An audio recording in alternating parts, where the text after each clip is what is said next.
ሰላም እንዴት ሰነበታችሁ? ዴሳር ቤት ቲዩብ ተከታታዮች የዓለማችን ረጅሙ ህንፃ መገኛ የት እንደሆነ፣ መቼ እንደተሰራ፣ ለምን እንደተሰራና ሰርቶ ለማጠናቀቅ ምን ያህል ገንዘብና ዓመታት እንደፈጀ ታውቃላችሁ? የዓለማችን ረጅሙን የሊፍት ጉዞ በዓለም በአንድ ህንፃ ውስጥ ብዙ መኖሪያ በመያዝና በሌሎችም አስደናቂ ስራዎች በጊነስ ቡክ የተመዘገበ አስደናቂ ህንፃ መሆኑንስ ዛሬ የዓለማችን ረጅሙ ህንፃ ስለሆነው ቡርጅ ኻሊፋ ያልሰማችኋቸውን አስደናቂ ነገሮች፣ ምስጢሮችና አዳዲስ መረጃዎችን ዘርዘር እናቀርብላችኋለን። ቻናላችንን ሰብስክራይብ፣ ቪዲዮውን ላይክ እና ሼር በማድረግ ጀምሩ። መረጃውን እንሆ።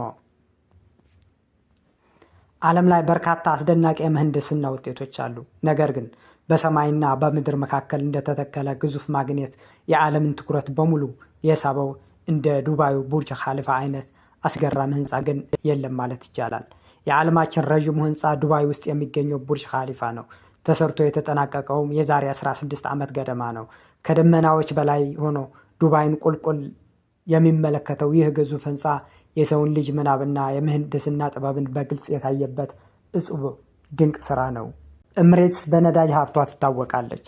እስከ ቅርብ ጊዜም ኢኮኖሚዋ ሙሉ በሙሉ በሚባል ደረጃ በነዳጅ ሀብቷ ጥገኛ ነበር። የዱባይ መሪዎች ግን ይህንን በነዳጅ ጥገኛ የሆነውን ኢኮኖሚ መቀየር እንደሚያስፈልግና የነዳጅ ሀብት አላቂ መሆኑና ዘላቂ ዋስትና ሊሆን እንደማይችል በጊዜ ተረዱ። ስለዚህም የዱባይ የወደፊት እድል በነዳጅ ላይ ብቻ ሳይሆን በቱሪዝም፣ በንግድና በዓለም አቀፍ ኢንቨስትመንት ማዕከልነት ላይ መመስረት እንዳለበት ወሰኑ። ለዚህ ዓላማቸውም ትኩረት የሚስቡ ተግባራትን በእቅድ ማከናወን ጀመሩ። ቡርጅ ኻሊፋም የዚህ እቅድ አንዱ አካል ነው። የዓለምን ረዥሙ ህንፃ በመስራት መነጋገሪያ መሆንና የጎብኚዎችን ትኩረት ለመሳብ የተደረገ ጥረት አካል ነው። የዱባይ መሪ ሼክ መሐመድ ቢን ራሺድ አልማክቱም ዱባይን በዓለም ካርታ ላይ ጎልታ እንድትታይ የሚያደርግ የዓለምን ትኩረት ስቦ ቱሪስቶችን ቀልብ የሚስብ አዲስ መታወቂያ ወይም አይከን ፈለጉና በዓለም ረዥሙ ህንፃ ለመገንባት ወሰኑ እና ቡርጅ ኻሊፋ እንዲሰራ ተወሰነ። ህንፃው በከተማዋ መሃል በሚገኘው ዳውንታውን ዱባይ በተባለው ትልቅ ቦታ እንደ ልማት ማዕከልነት እንዲያገለግልና አካባቢውን ቅንጡ የሀብታሞች መኖሪያ እንዲያደርግ ታስቦ የተሰራ ቅንጡ ፕሮጀክት ነው። ዱባይን ተወዳጅና ታዋቂ እንድትሆን ካደረጉ የዱባይ መገለጫዎችም አንዱና ዋነኛው ነው ይባልለታል። ቡርጅ ኻሊፋ የኢማር ፕሮፐርቲስ ንብረት ነው። ኢማር በኤምሬትስ ውስጥ ካሉ ግዙፍ የመሬትና ህንፃ ልማት ኩባንያዎች አንዱ ሲሆን ዋና ባለ አክሲዮኑ ደግሞ የዱባይ መንግስት ነው። ህንፃው በመጀመሪያ ቡርጅ ዱባይ ይባል ነበር። ነገር ግን በ2008 የዓለም የኢኮኖሚ ውድቀት ወቅት ዱባይ የፋይናንስ እገዛ ከአቡዳቢ መሪ ሼክ ኻሊፋ ቢን ዛይድ አልናህያን ድጋፍ በመቀበሏ ለሳቸው ክብር ሲባል በምረቃው ዕለት ስሙ ወደ ቡርጅ ኻሊፋ ተቀየረ። በነገራችን ላይ ቡርጅ ማለት በአረብኛ ህንፃ፣ ማማ ወይም ጎልቶ የሚታይ ረዥም ህንፃ እንደማለት ነው። ቡርጅ ኻሊፋ ግንባታው የተጀመረው በፈረንጆቹ አቆጣጠር ጥር 6 ቀን 2004 ዓ.ም ነው። በ6 ዓመት ውስጥ አልቆም የተመረቀው ጥር 4 ቀን 2010 ዓ.ም ነው። ህንፃውን ሙሉ በሙሉ ገንብቶ ለማጠናቀቅ 6 ዓመታት ግን ገደማ ፈጅቷል።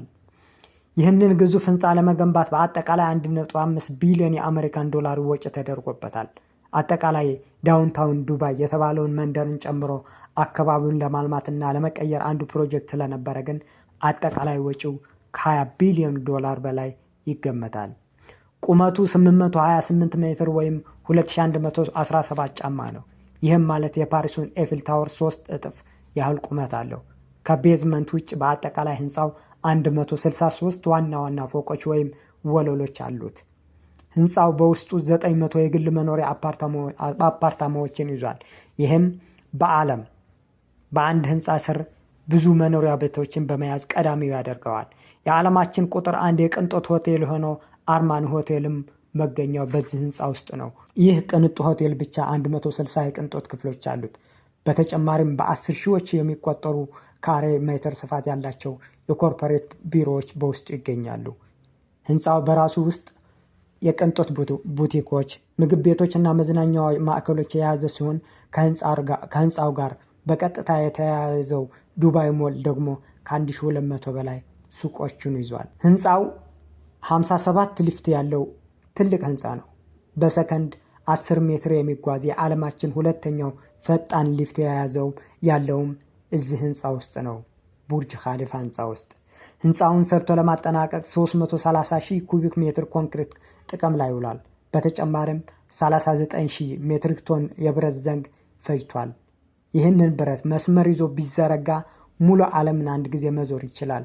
በግንባታው ወቅትም በየቀኑ እስከ 12 ሰራተኞችና መሐንዲሶች በቦታው ይሰሩ እንደነበረ የህንፃው ታሪክ ይነግረናል። የህንፃው አርኪቴክት አድሪያን ስሚዝ ይባላል። ህንፃውን ዲዛይን ያደረገው ሃይሞኖካልስ ከሚባለው የበረሃ አበቦች ቅርጽና ከእስላማዊ አርኪቴክቸር በመነሳት ነው። ቅርጹ የዋይ አይነት በመሆኑ ህንፃውን የበረሃውን ኃይለኛ ነፋስ እንዲቋቋም ተደርጎ ዲዛይን እንደተሰራ ይነገራል። በየዓመቱ ከ17 ሚሊዮን በላይ ቱሪስቶች ዱባይን የሚጎበኙ ሲሆን አንዱና ዋነኛው የዱባይ የቱሪስት መስህብ ቡርጅ ኻሊፋ ነው። አብዛኞቹ ወደ ቡርጅ ኻሊፋ የመመልከቻ ፎቅ ወደ ዱባይ ከሚጎርፉ በሚሊዮን የሚቆጠሩ ጎብኚዎች አብዛኞቹ ወደ ቡርጅ ኻሊፋ የመመልከቻ ፎቅ ይወጣሉ ወይም ከስሩ ሆነው ፎቶ ይነሳሉ።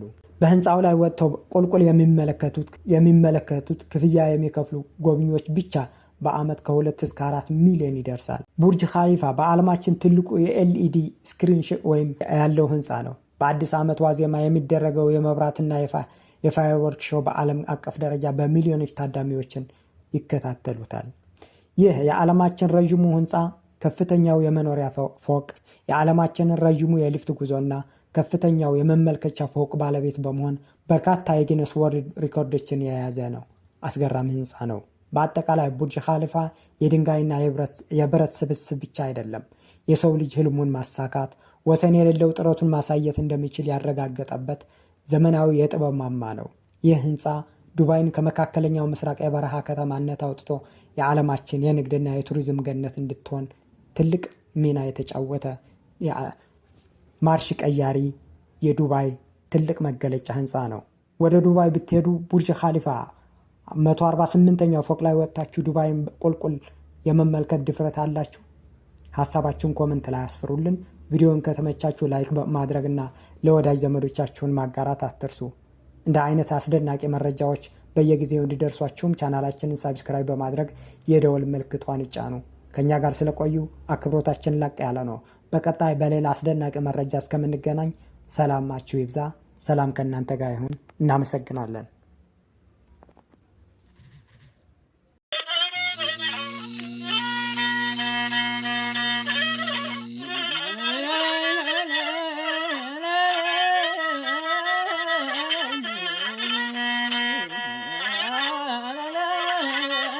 ሰማይ ሲለወስ ደመናው ሲለብስ ብርሃን ሲጠፋ ጨለማ ሲነግስ ጨረቃ ሲደምቅ ከዋክብት ሲወጡ ድምፅሽ ይነፍሳል ከዛፍ ከቋጡ